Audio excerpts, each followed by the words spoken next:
यह चमोली जिले का पुलना गांव है। यह गांव हेमकुंड साहिब की यात्रा और वैली ऑफ फ्लावर्स की यात्रा का बेस कैंप है। इसी पुलना गांव से हेमकुंड साहिब और फूलों की घाटी का ट्रैक रूट शुरू होता है।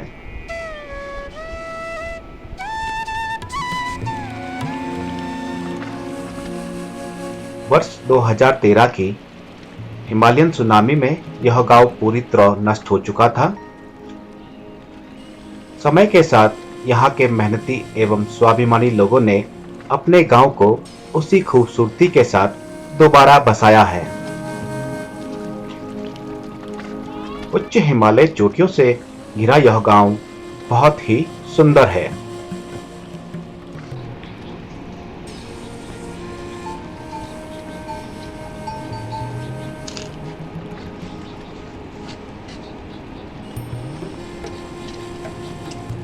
जो पनीर छूटी यार।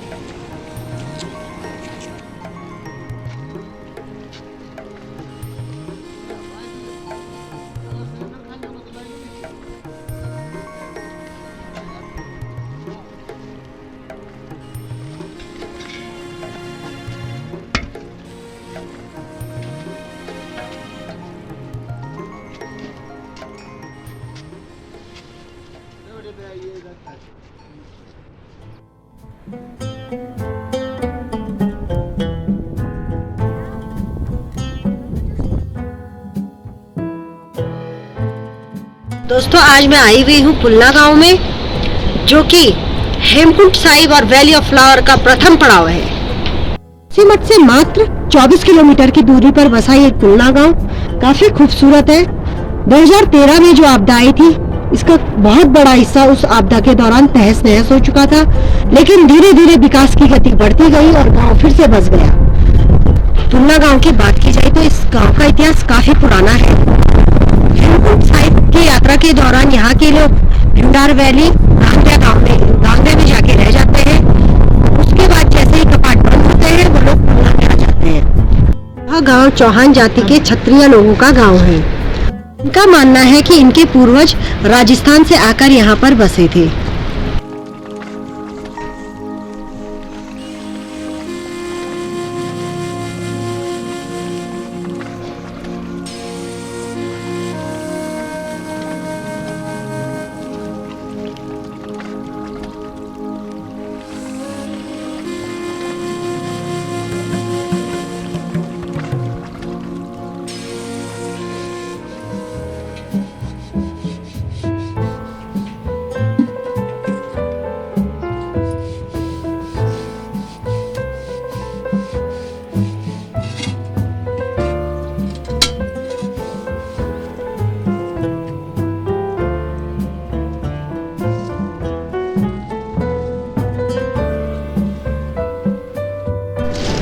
ये जो छेमी है ना, छेमी ये जो है सूखे हुए हैं, जो उनको निकाल रहा हूँ मैं। जो सूखे है उनको निकालना पड़ता है ना, तब जो है ये ऐसे ऐसे में टूट के गिर जाएगी, उससे पहले इनको निकालना पड़ता है, इसलिए मैं इनको निकाल रहा हूँ। ये तो ठंडों के दिनों में ये दाल के काम आएंगे। इसको सुखाकर, इसको निकाल कर फिर धूप पे सुखाना पड़ेगा और उन दिनों के लिए छीमी तैयार हो जाएगी। दाल राजमा बोलते हैं ना, मिक्स दाल है ये। इनको निकाल दो मैं। ये देखो ये सूखी सूखी वाली है ये। अब आंसू इनको रख दो। अब इनको छीलना पड़ेगा।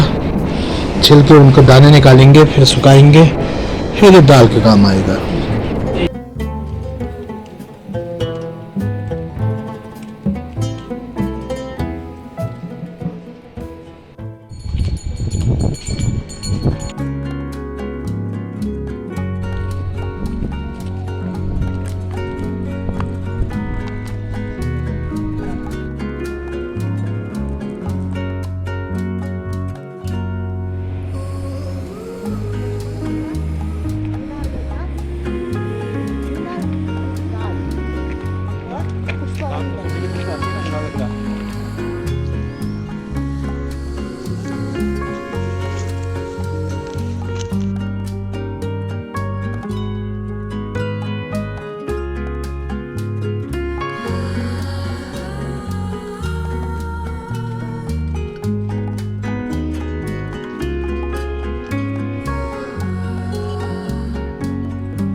पीछे जो पहाड़ दिखाई दे रहे हैं वो भ्यूंडार घाटी है। भ्यूंडार घाटी कहे या कहे Bhyundar valley, valley of flower भी इसी घाटी में स्थित है।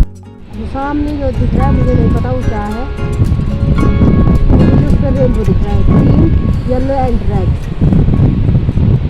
दोस्तों आप लोग विश्वास नहीं करोगे कि अभी मैं कहाँ खड़ी हूँ। मैं खड़ी हूँ छत पे, जो कि नदी से एकदम नज़दीक में है। 2013 की आपदा का परिणाम है ये। और छत के ऊपर मैं खड़ी हूँ, नीचे कमरा अभी भी मुझे दिखाई दे रहा है। और ये देखिए छेद, और इन छेदों से मुझे कमरा दिखाई दे रहा है।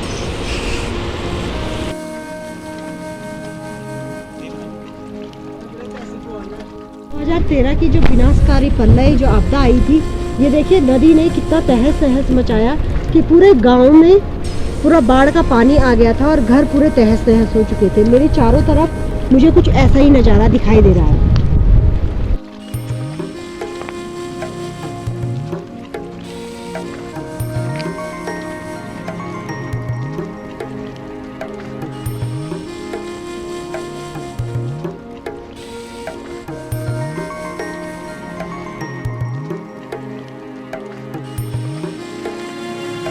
दिखाई दे रहा होगा मेरे पीछे गांव के जो पुराने टूटे हुए घर जो आपदा के दौरान क्षतिग्रस्त हो चुके थे और कैसे खंडरों में तब्दील हो चुका है एक गांव।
मेरे पीछे जो ये गंगा बह रही है इसे लक्ष्मण गंगा कहा जाता है और ये हेमकुंड साइड से बहती हुई आ रही है।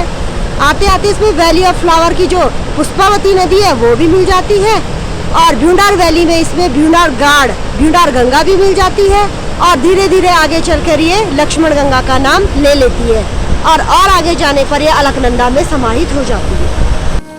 पहाड़ी रास्तों और बहुत लंबा सफर तय करते हुए लक्ष्मण गंगा पुलना गांव में पहुंचती है और आगे चलकर ये अलकनंदा नदी में मिल जाती है।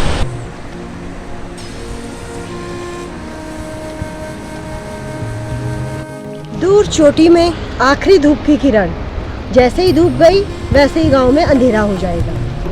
गांव में अंधेरा होने के बाद कैसा जनजीवन होता है मैं वो भी दिखाने की आपको पूरी कोशिश करूंगी।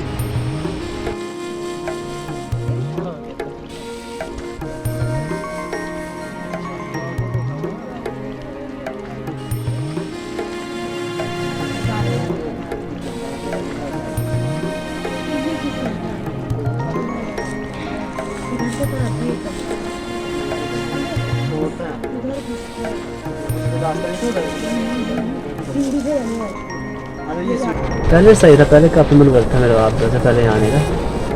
अब तो कहाँ उदास सा लगता है। ये है काफ़ी सही पुराना घर।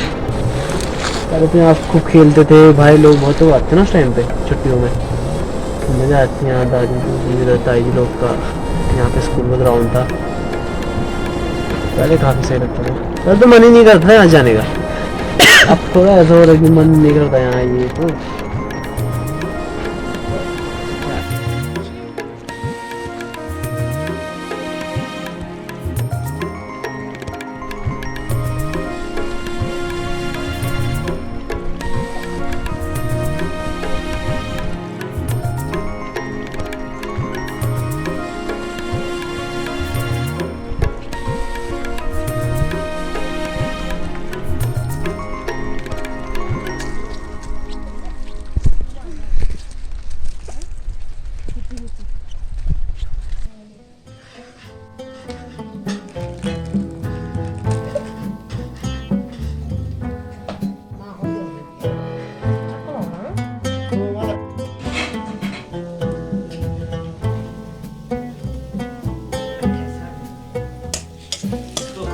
आते वक्त देखोगे ना आपने नीचे पे जो अभी जो गांव है जो जिसपे अभी पूरी नदी से हो गया था बाढ़, जब 2011-12-13 में आपदा आई थी, उसमें जो है पूरा गांव हमारा बचपन हमारा वहीं गुजरा था। और यहाँ तो गौशाला था हमारा, हम गौशाला के लिए गाय के लिए यहाँ पर आते थे, गाय वाय को चुगाकर मारते थे, फिर चले जाते थे कि नीचे घर पर। और आपदा में वहाँ पर जब सब हुआ तो तब हम लोग जो है यहाँ पर आ गए। और बचपन हमारा ऐसे ही गुजरा, सब जैसे भंडार में लोग थे, मतलब पहले यहाँ पर सीजन था नहीं, हम लोगों का क्या काम था, गाय भैंस बकरी।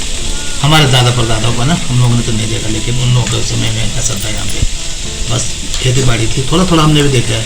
आलू होते थे यहाँ बहुत ज़्यादा, तो आलू की खेती और ये मडवा वगैरह वगैरह कैसे खेती होता था। धीरे धीरे जब यात्रा चलने लगी तो तब यहाँ पर जो है रौनक आदि सब लोग जो है अपना काम नाम करने लगे। तो हम लोग भी बचपन से मेरे काम करते करते सीज़न 4-5 महीने का सीज़न चला है। सीज़न में देखा जो यात्री आते हैं बाहर से, उन लोगों को रेस्टोरेंट वगैरह वगैरह अपना चाय पानी की दुकान बनाया पहले, धीरे धीरे जो है तब वो फिर ऐसे बदलते रहे। तो इस तरह से सीज़न बहुत पहले जब हम छोटे थे तब देखा था। बहुत कुछ नहीं था यहाँ पर, उस समय बहुत कम यात्री चलते थे, 100-200 यात्री आ गए एक सीज़न में। पाकिस्तान बोलते थे, पाकिस्तान आते थे जो साउथ से आते थे, साउथ इंडियन में। तो बस वही उन समय में ज़्यादा यहाँ कुछ नहीं था, लोगों के ज़्यादा घोड़े पर चलते अपना व्यवसाय के लिए, सीजन के लिए। बस धीरे धीरे जो है लोगों के अपने जैसे ऊपर होटलें बनी, तो होटल में पहले वहाँ गाय भैंस बकरियाँ रखी थी, हम लोगों का वो चरागाह था। मतलब धीरे धीरे सीजन चलने लगा तो दुकानें बनने लगी, होटल बनने लगे, सब उसमें ये आज सब तब्दील हो गया। ऐसा ऐसा करते टूर्नामेंट होते थे यहाँ पर, क्रिकेट जब हम नीचे रहते थे। हमारी शादी 1995 में हुई थी। आज हमारी शादी को 28 साल हो गए। बहुत अच्छा था मेरा ससुराल, पहले बहुत सुंदर गांव था। यहाँ बहुत खेती बाड़ी सब कुछ होते थे, गाय बकरी। ज़्यादा तो हम नहीं रहे गांव में, हम तो केवल 2-3 साल, 4-5 साल रहे होंगे गांव में शादी के बाद। उसके बाद बच्चे पढ़ने के लिए, हम पढ़ाने के लिए बाहर चले गए। फिर आपदा आई, उसके बाद बच्चे बड़े हो गए, तो अब हम फिर अपने गांव की ओर वापस आ गए हैं। थोड़ा सा हमने ये छोटा सा अपने लिए कुटिया बनाया है। जो मकान था हमारा वो पूरा आपदा में बह गया, पूरा गांव। ये हमने थोड़ा सा अपने रहने के लिए बनाया हुआ है। इसी में हमारी दिनचर्या चल रही है। 1-2 साल से हम इसी में रह रहे हैं। अब आजकल हमारे यहाँ घास काटते हैं औरतें, दिन भर चले जाते हैं बयार। सुबह 5 बजे चले जाते हैं और शाम को 5 बजे वापस आते हैं। इसी तरह औरतों का जीवन चलता है और रोजगार के तो इधर कोई साधन नहीं है। औरतें अपनी गाय भैंस पालती है और घास काट के उनको सीजन में बेचती है। इसी तरह अपना जीवन है। रोजगार कुछ है नहीं, सीजन के भरोसे सारा गांव, यहाँ के लोग सब सीजन पर निर्भर हैं। अगर सीजन चला तो सब कुछ ठीक है, सीजन न चला तो ऐसे ही। अपनी खेती बाड़ी भी इधर वालों की कुछ है नहीं, बस सीजन ही का सहारा है एकमात्र।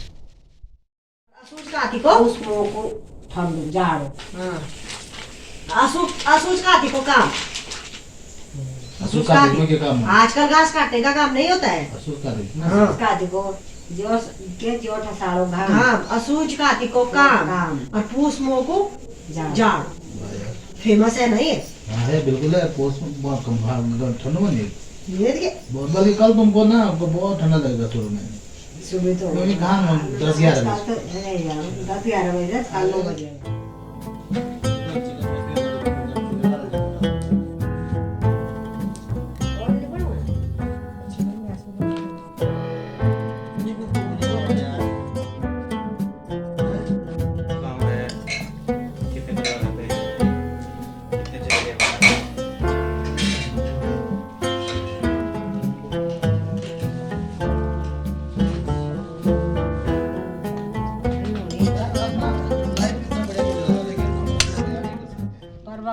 तो सब गांव वालों ने मिलकर जाना, सब में खाना पीना जो बनना है, जो सब कुछ जैसा होता है वैसे सब गांव वाले ही कर देते हैं। लंगर जा रहा है तो पूरे गांव वाले जा रहे हैं। सब एक अब गांव जैसा का रहा, अब तो सब रात में जैसे हो गया। जनवरी फरवरी में लोग आपस में बैठे ऐसे चूल्हे पे बैठे गपशप लग रही है अपना। 12-1 बजे तक देखा मैं उस समय तो थे, तो गाँव के लोग आ रहे थे, आस पड़ोस में बैठे रहते थे वो गपशप मारना, पोदू माचुलू वगैरह माना सब यो दूसरे के। आज तेरे वहाँ है तो कल उसके वहाँ, कल उसके वहाँ सब इन्हीं ने कहा। ऐसा था। रामनवमी होती थी तो रामनवमी ऐसे होती थी कि मतलब 1 महीना खाली वो चल रहा है रेल सेल। अब रेल सेल हुई, रामनवमी जैसा होता था वो भी क्या उस समय के लोग इतने ज्यादा वो थे कि मतलब अगर तुम उसको पार दे दिया तो तू मतलब गाँव का आदमी हो गया था। तब मतलब हम अपने घर से नहीं, उन्होंने अगर बोला चाहे कपड़े दे, हमको जान पड़ा और बिल्कुल उनके हिसाब से पाठ खेलना किया, उन्होंने जैसा बोला वैसे खेलना।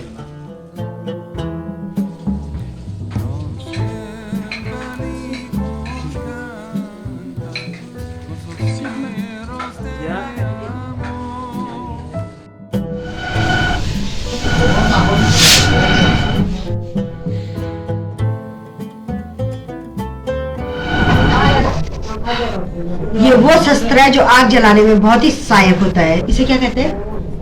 नौई। गढ़वाली में नौई कहते हैं, हिंदी में।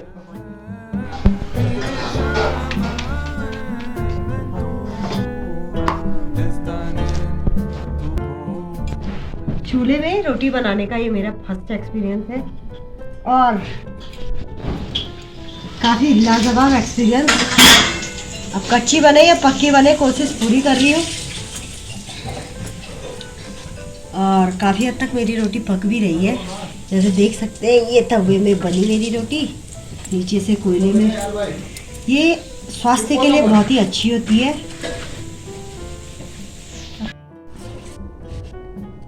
पहाड़ी जनजीवन में चूल्हे का विशेष महत्व होता है और ठंडियों के दिनों में चूल्हे के आसपास बैठ करके सभी लोग चूल्हे का बना खाने का भी आनंद लेते हैं और गप्पे सप्पे भी चलती रहती है। चूल्हे की गर्माहट से पूरा घर गर्म रहता है क्योंकि ठंडियों में बाहर का टेम्परेचर बहुत डाउन हो जाता है, तो अंदर इसी की आड़ के द्वारा हम लोग बैठ सकते हैं और ठंड काटते हैं।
मुझको बुलाए रे मुसाफिर